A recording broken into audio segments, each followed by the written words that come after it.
Now, one thing that you and I were very excited to talk about, the NBA and the NBAPA, the NBA and the NBPA, excuse me, Yes. are looking to change the draft age from 19 to 18, which in theory would welcome high school players back Yeah. into the league. Some top of the best high school players to come straight, to the league: LeBron, Kobe, KG, Kevin Garnett, T Mac, Tracy McGrady, Dwight Howard, Amari Stoudemire, among others. What do you think about this development? Is this good? I think it's fair. And I just think by the time you're 18 and an adult in the eyes of the law, or whatever you want to phrase this, I think you should have the option of going into your profession, as opposed to having to frankly, for a lot of players, take a gap year and play for either a college team or overseas, or now with the G League. G League Ignite is going to be stacked this year with Scoot Henderson, or Overtime, who has some guys. Like, you've got all these options, but to me, I think if you're good enough at 18, and I will say this, I think the NBA is better prepared for it. I think they look who are the guys at the top of the list you named? Kobe, Garnett, LeBron, right? What do they have in common? They're incredibly self-motivated. They are driven, confident people who were going to succeed at this because they were going to put in the work. I think the league is better ready to develop the second 10, 20 guys on that list that didn't break through the same way. I think the league is much better at player development now. And hey, you're going to spend some time in the G League. We've got developmental coaches, which Jermaine O'Neal did not have that, right? Like, it took Jermaine O'Neal a long time to figure out who he was and become a solid NBA player. I think those kind of players get brought along better than they were the first time the NBA had this experiment, and it frustrated owners because, for a few reasons, but among them was they felt it was a real crapshoot. It was a real hit or miss with these guys. I think they're better positioned to bring those guys along now. I mean, how do you feel about it, though? There definitely an infrastructure definitely exists now in the NBA, and I think that this is a reaction to reality, not to the ideal situation. I think in an ideal situation, you would have great coaches who in college who have time with players, 4 years, 5 years, to be able to build programs, build teams, teach people not just how to play basketball, because the way that high school has now been dismantled because of AAU, and there's separate leagues, like you could do overtime. You know what I'm saying? Like, there's you don't even have to play, which is just crazy to me. So now that there's semi-pro-ish, in high school, and it's been like that for a while now. If that's the case, you're going to have wildly disparate levels of coaching, and then you get to college for 1 year, and it's like, I'm not going to change what I'm going to do. It got me here, and then you just go to the league. What ends up happening is you have to unravel everything, and then teach them the game, then build it back up. In an ideal world, you would have programs like we used to have in college, where people would learn that skill set, basketball, but they would also learn what a championship culture looks like. And once again, I think the WNBA understands this, because you look at South Carolina, it's like the perfect example of this. Dawn Staley, she is the Olympic coach.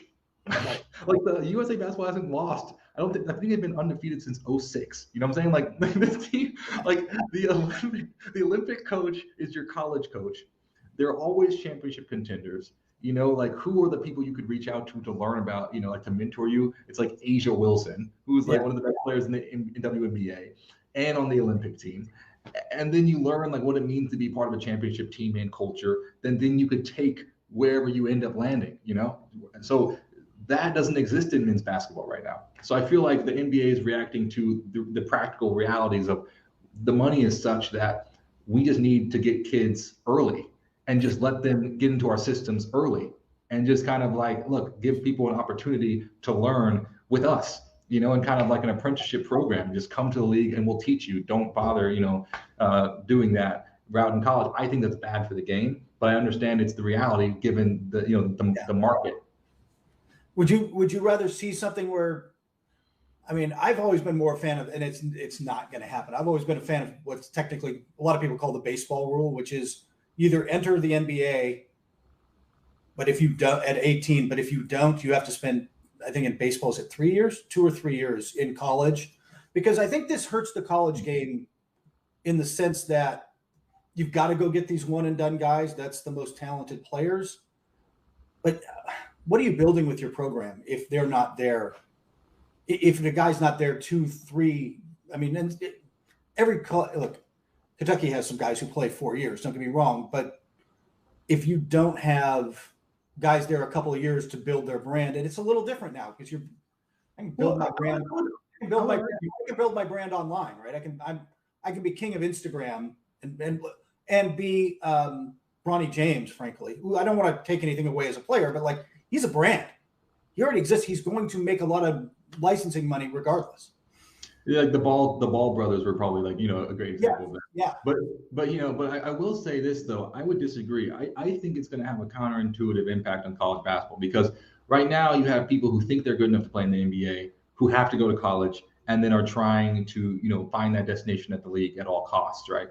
I think if you open up the floodgates and understand that there is this idea of like, okay, well, we can train you ourselves if you're good enough, if you're actually good enough, then I think you're going to take a lot of that interest away, and then if people kind of like fall back to college, I think that's one thing. And maybe they say, I'm going to try again next year. I'm going to try again next year. But I think you're going to find people see like there are two different paths here. You're going to have people who like, okay, maybe in 3 or 4 years, I'll be good enough to make the NBA, but my route is college. And I, you know what I'm saying? And I think you're going to see more, hopefully a little more stability in college because of that. That's my take. I think it's going to take some time. And by the way, like, I do not remember off the top of my head the exact percentage from last season, but it's in the high teens of players in the NBA who were undrafted, like who did not get drafted and either sometimes immediately, sometimes after spending a year or two in the G League, sometimes after going overseas for a year and coming back, find their way, right? Like I think that exists, and I think hopefully, however they set this up, also allows a player to choose. Look, if I'm a high school kid and I come out and I get drafted 8th, I'm going. But if I get drafted 50th and I don't have a guaranteed NBA contract, I hope they give that person the option to go either to college or, again, G League or overtime or whatever they want to do, but not like, hey, we retain their rights. I think they do this in hockey too. We retain your rights. You can go do whatever you want to do to get ready, because you're right. I mean, if you jump in the league at 50th and then you spend 2 years in the G League and they decide it's not working, and the G League's a challenging place to learn sometimes. It's a unique environment. It's great for some guys, and there's great coaching there. Don't get me wrong, but like if you're a big man and you got a bunch of guards trying to get seen, like it's not an easy place to always be developed. Like I just hope that there's an option for these players to. No. Yeah, I agree. I think you're right on the head, Kurt, because in my mind, I think it's this. I don't think this is like, once again, it's contrarian. But if you're 18 years old, I think the way that you should be thinking of is the margin for error in the NBA is like this, unless you're Zion, So, and the fact of the matter is that there's one Zion. So if most people understand, which is, once again, it's not likely, because if you're good enough to be in a position to go to the NBA, you also are crazy enough to bet on yourself, because that's in the DNA of an athlete. You're willing to go against the odds and do what other people tell you can't do. That's like why you're in that position in the first place. That's the thing that makes you great. But it's also the thing that really hinders you in I think in a lot of ways. But I do think that this idea of, okay, look, what's best for my career? If it's going to take me 2 to 4 years to find my footing in college, I'll be on scholarship. I can still make money and I won't get cut.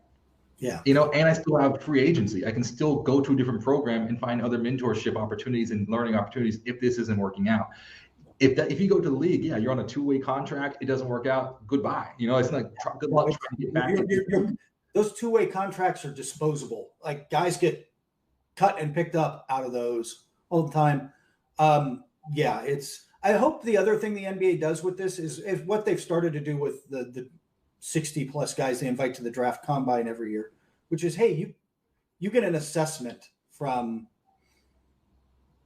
a group of I don't want to say blind, like they don't tell you who they are, but a group of scouts and front office people. So you find out, hey, you're probably going to get drafted in the 35 to 45 range, and here's what they're saying about you. So you can make an informed decision, which is not always easy because they're always going to be your friends. There's always going to be people around you.